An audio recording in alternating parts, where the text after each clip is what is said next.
encantaba el dinamismo con el que abordabas el día a día,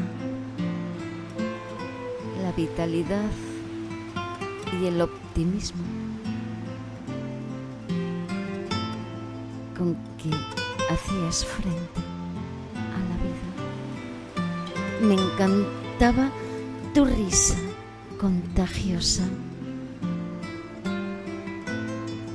verbenera tarantela, amenizando mis horas.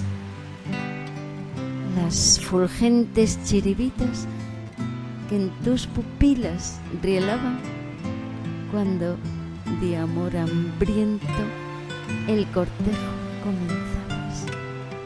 Infructuoso cortejo, dicho sea de paso, pues me recuerdo diciendo: date, modera tu apetito, cariño, o deslízate por la pendiente si ese es tu máximo anhelo, pero no me deslices contigo. Temo correr el riesgo de caer rendida en tu celo, en el desliz embriagarme con el licor de tus besos.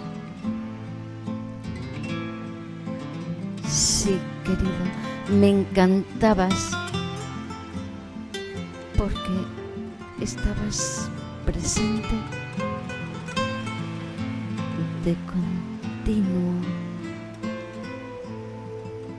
dinamizando la casa con tu talante festivo, a la espera de caricias que amartelasen el nido. Ahora, vida de mi vida, te me figuras al margen de la noria que gira y gira y en su rotar incesante se determina exhaustiva.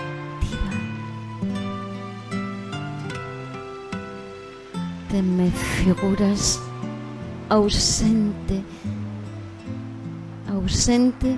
de cuanto ansiabas, ausente de ti mismo, a veces, como si te fuere crucial escindir tu sombra parda y desnuda la individualidad, conocerte tal cual eres.